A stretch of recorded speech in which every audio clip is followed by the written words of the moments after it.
Lifters don't always plateau because they're not doing enough. Some stall because they're actually doing too much, and that extra volume and intensity slowly chips away at their quality of lifting. Unfortunately, in weightlifting, more volume doesn't automatically mean more progress. More often, it just means more fatigue, less clarity in intent, and more missed lifts than you should be making. I've not only seen lifters add sessions, add sets, and turn up that effort dial when they shouldn't, I was more than certainly one of them. There was a long stretch in my training where I was training 11 heavy sessions a week. And it did work, don't get me wrong, but it worked up to a point where it really didn't work beyond that. So in this video, I want to break down and explain why more doesn't always mean better in weightlifting, and what actually moves the needle once you've moved beyond that beginner newbie gains phase. At some point in your weightlifting career, as we all do, all lifters then run into resistance after that beginner phase. Progress starts to slow, and our automatic default response is to just add more. Whether that's more sessions, more volume, more max attempts. And if progress still doesn't move, the assumption is that you're just a bit of a lazy bastard and you're not doing enough. And that logic does work up to a point.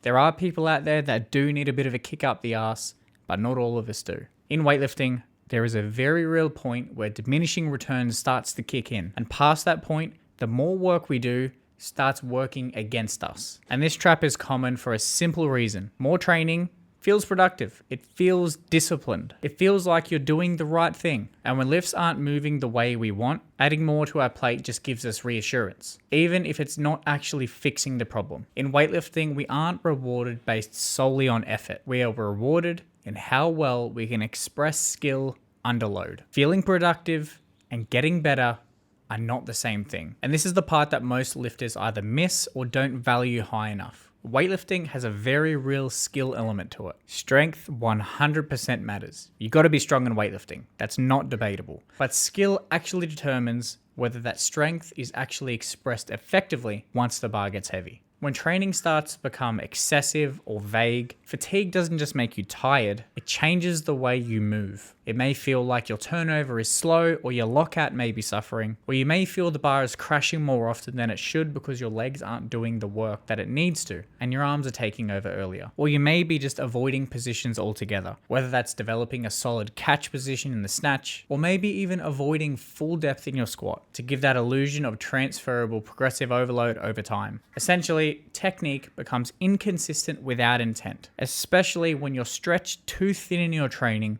with a bunch of junk volume you've copied from the internet, and you're taking away further necessary time from what matters for improvement in weightlifting. From this, every rep will feel slightly different, and suddenly beyond this, every rep will look slightly different and feel slightly different. And you may even start to lose perspective of what even feels right anymore. Instead of reinforcing good movement patterns, you end up just rehearsing inconsistency with the barbell. And that's why lifters can train more but still feel worse under the bar over time. And this is where many of us just seem to think that it's a mental issue. We'll assume that we're just overthinking things and we just need to be more aggressive and have a crack. But real confidence in weightlifting is built on consistency. Confidence comes from knowing, without even thinking, that the next rep you're about to take is going to feel familiar. Adding more training load to your plate when not done properly doesn't build confidence if your lifts are unpredictable. My rule of thumb is ideally, when you miss a lift, you want to be genuinely surprised that you missed it, not just rolling the dice hoping for a 50-50 attempt. And I say that as someone who has trained this way for a long period of my training. It wasn't until I started competing more internationally where I realized that my variance of what I could hit or miss on any given day was far too wide. So this approach had to change for me.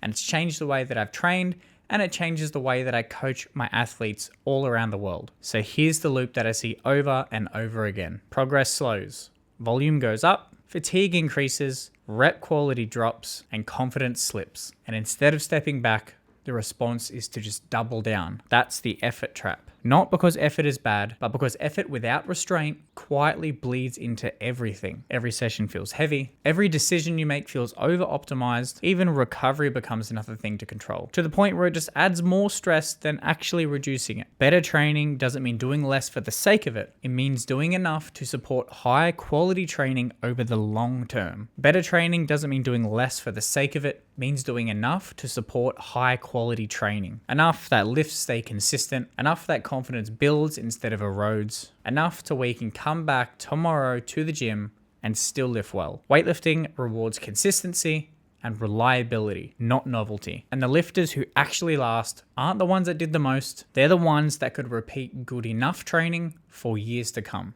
More doesn't always mean better results in weightlifting. Better results come from better reps, repeated consistently over time. Hard training isn't the enemy. It's hard training at the wrong time with no strategy or intent behind it is. And once you understand that, progress becomes a lot more predictable. And if this way of thinking about training resonates, and you want structure built around consistency, strong technical fundamentals, and repeatable progress, that's exactly what we do inside my team program, Raising Minimums. I'll leave a link below if you want to take a look.